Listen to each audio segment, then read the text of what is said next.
ধানখিনি মানে যেতিয়া পৰি যায় তেতিয়া কাটিবলৈ বহুত দিগদাৰ হয় আৰু তো দুদিনীয়া জীৱন বিন্দাস থাকক সুখত থাকক হাঁহি ধেমালিৰে একদম ফূৰ্তি কৰি থাকক মানে জীবন একদম বহুত ধুনিয়া হ'ব hello guys welcome back to my YouTube channel AH Vlogs and Travels কি খবৰ আপোনালোকৰ আশা কৰো সকলো ভালে আছে আৰু যাৰ যাৰ বেয়া চলিছে ভগৱানৰ ওচৰত প্ৰাৰ্থনা কৰিছো যাতে সোনকালে সকলোৰে ভাল হওক তো গাইজ আজি কেইদিনমানৰ মূৰত পথাৰলৈ ওলাই আহিলো তো এইকেইদিন আহিব পৰা নাছিলো বিভিন্ন কামবন থাকে তো কামবন আছিল সেইকাৰণে কামবন থকাৰ কাৰণে মানে আহিব পৰা নগল তো আজি আহিলো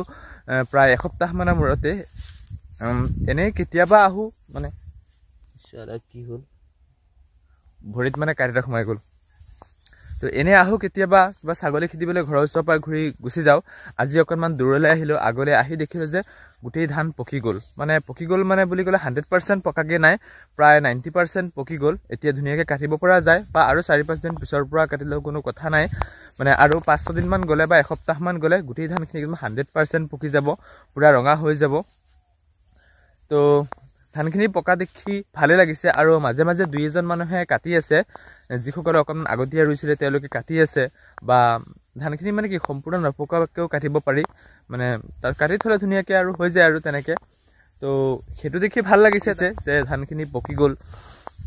আৰু এইবাৰ খেতিও ভাল হৈছে যেহেতু খেতিকসকলে বহু দিনৰ কষ্টৰ অন্তত আজি কিবা এটা পাব আজি মানে এতিয়া কিবা এটা পাব বহু কষ্ট কৰি মাটি ৰুৱে তাৰ পিছত খেতি সহায় মাটি ছাতি ৰুই সাৰ পানী দিয়াৰ পিছত যেতিয়া কিবা এটা পায় ন তেতিয়া বহুত বেছি ভাল লাগে আৰু এইবাৰ ধান ভালো হৈছে কিয়নো সময়মতে বৰষুণ দিছে পানী হৈছে ঠিক বহুত ধুনিয়া এটা ভাল আৰু আপোনালোকক মই গুটেই পথাৰখনৰ যেটো ভিউটো ন সেই ভিউটো এবাৰ দেখাই দিছো আপোনালোকে চাই লওক ধানখিনি বৰ্তমান কেনেকুৱা হৈ আছে আপোনালোকে দেখিলে ধুনিয়াকে গম পাব ভালে হৈছে বাৰু তো আপোনালোকে এয়া দেখিছে গুটেই পথাৰখন সেউজিয়াৰ নিচিনা হৈ গৈছেগে সেউজিয়া এগিটা হৈছে আমাৰ ঘৰৰ ওচৰৰ খুৰাহতৰ ধান এয়া ভাল হৈছে এইখিনি বহুত ধুনিয়া হৈছে এয়া চাওক আপোনালোকক মই ওচৰৰ পৰা দেখাই দিছো আৰু এইখিনি হৈছে আমাৰ এইখিনি বাহাদুৰ হয় একচুয়ালি আৰু আমাৰ এইখিনি গয়া হয় তো ভালে হৈছে বেয়া হোৱা নাই ভালে হৈছে আৰু খেতুই মানে আপোনালোকক পথাৰখন মই এবাৰ গুটেই বেক ক্যামেৰা দেখাই দিও আপোনালোকে চাই লওক চাৰিওফালৰ পৰা Maybe I stare too much,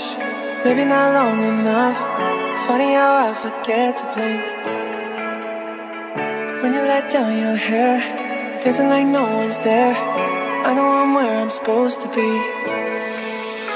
Say I love you under my breath, more times than you can digest. Music every time I hear your name. Your head's laying right on my chest. Sun's up and it's still ain't got no rest. এই আছিল আমাৰ খেতি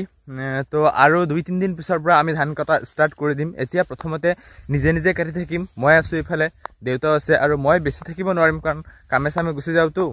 তো দেউতা থাকিব গুটেই দিন আৰু ময়ো লগত থাকিম আৰু ভাইটিটো কলেজ থাকে তো কেদিন মান এনেকে নিজে কাটিম তাৰ পিছত লাহে লাহে মানুহ লগাই দিম যেতিয়া ধানখিনি একদম সম্পূৰ্ণ পকি যাব ন গুটেই ধানখিনি পকি যাব তেতিয়া মানুহ লগাই দিম আৰু মাজতে মানে এটা প্ৰবলেম হল কেদিন মান আগত অলপ বৰষুণ দিছিলে ন বৰষুণৰ কাৰণে কি হল তেতিয়া বৰষুণ একচুয়ালি নালাগিছিল বৰষুণ দিয়াৰ কাৰণে কি হল মানে ধানখিনি পৰি গল গুটেইখিনি পৰা নাই জায়গায় অলপ ধান মানে পৰি গল ধানখিনি মানে যেতিয়া পৰি যায় তেতিয়া কাটিবলৈ বহুত দিগদাৰ হয় আৰু যিখিনি আমাৰ বেছি পৰা নাই ধৰক আধা বিঘা মান পৰি গৈছে আধা বিঘা তো এইখিনি কাটিবলৈ অকমান দিগদাৰ হ'ব আৰু কিছুমানৰ তো বহুত পৰি গৈছে ন ধান পৰি গলে কাটিবলৈ বহুত দিগদাৰ তো হিয়া এনেকে লাহে কাটিব লাগিব আৰু খেতিয়কসকলৰ জীৱনটো গম পাইছে আৰু আপোনালোকে খেতি কৰিছে নে নাই যদিহে কৰিছে ধানবোৰ কেনেকুৱা হৈছে বা কাটিছে নে নাই বা ধান পকিছে নে নাই হেতু কমেন্ট বক্সত কমেন্ট কৰি জনাব ভাল লাগিব হেতুৱে আৰু চাই থাকক আপোনালোকে ভিডিওটো মই এতিয়া ঘৰৰ ফালে গৈ আছো আপোনালোকক দেখাম আৰু যদিহে ভিডিওটো চাই ভাল লাগে এটা লাইক কৰিব কমেন্ট কৰিব শেয়াৰ কৰিব আৰু যিসকল এই চেনেলটোলৈ নতুনকৈ আহিছে চেনেলটো সাবস্ক্ৰাইব কৰিবলৈ একেবাৰে নাপাহৰিব thank you so much love you all তো এতিয়া যাও ঘৰলৈ গৈ মানে মই গাপা ধুবগে লাগে গাপা ধুই মানে এফালে ওলাই যাম কাম আছে তো মোৰ লগৰ এটাই ফোন কৰিছিল অলপ আগত মই বলো নাই অলপ পথাৰৰ পৰা হৈ পাক তাৰ পিছত যাম তো হিসাকে ওলাই আহিবই মই একদম জলদি যাব লাগে গাপা ধুব লাগে এফালে ওলাই যাব লাগে কাম বন থাকে কি কব আৰু আল্টিমেট মজা জুই তো দুদিনীয়া জীৱন বিন্দাস থাকক সুখত থাকক হাঁহি ধেমালিৰে একদম ফূৰ্তি কৰি থাকক মানে জীৱন একদম বহুত ধুনিয়া হ'ব আৰু কষ্ট কৰক কষ্ট কৰিলে কিবা এটা পাব হেতু নহয় যে আপুনি বহুত ডাঙৰ কিবা এটা যি কামে কৰি আছে ভালকে কৰক সত্তাৰে কৰক সৰু কাম হওক ডাঙৰ কাম হওক একো কথা নাই মানে কৰিলেই হ'ল তো এইটোৱে আছিল আজিৰ ভিডিঅ' চাই থাকিব ঠিক আছে মই বাই বাই সকলোকে বাই বাই